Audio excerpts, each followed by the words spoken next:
السلام عليكم، ازي حضراتكم؟ عاملين ايه؟ فيديو جديد، فيديوهات نزل شطب شقتك، وفيديو مهم يعني في نقط كتير قوي هنتكلم فيها. نبهنا كلنا لحاجات غايبة عننا، هي ازاي اكون ديزاينر بروفيشنال.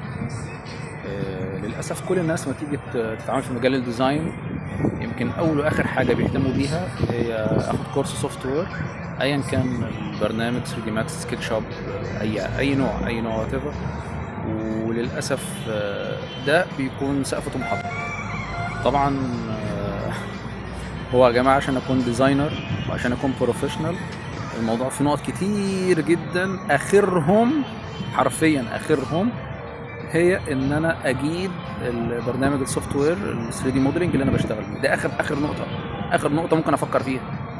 انما في نقط كتير جدا، ان ازاي اهتم ان اكون قبل ما اعمل ديزاين يكون عندي سنس، اكون فاهم في الالوان، فاهم في نظريات الالوان، فاهم في انواع الستايل بتاعت الديزاين، فاهم في نظريات التوزيع، نظريات الالوان، نظريات الاضاءه اللي انا بعمل بيها الديزاين بتاعي.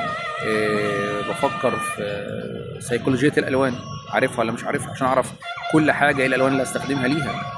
مش زي ما قلنا قبل كده كتير في فيديوهات، موضوع مش هجيب صور من على النت وقص ولزق وتمام وزي الفل، واجيب بلوكات وارصصها وانا كده عامل ديزاين وعايز 100 و150 جنيه في المتر.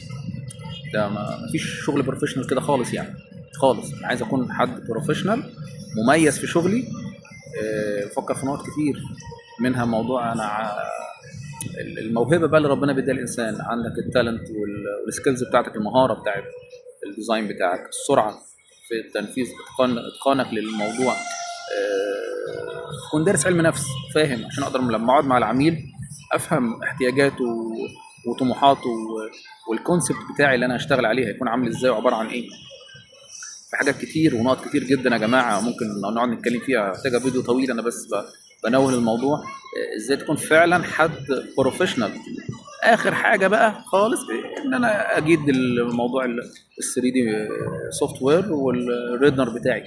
ممكن في عشان برضو برامج الريندر، فيه برامج حلوه جدا والله، حتى يعني شيء بشيء يذكر. عرفته من زمايلي اصحابي الديزاينرز الاجانب اللي اتعامل معاهم، في موقع زي توين موشن جامد جدا حلو، مجرد ما تعمل كليك بس عمل لك ريندر فيري حلو، بس بياخد وقت طويل. فازاي اكون بروفيشنال؟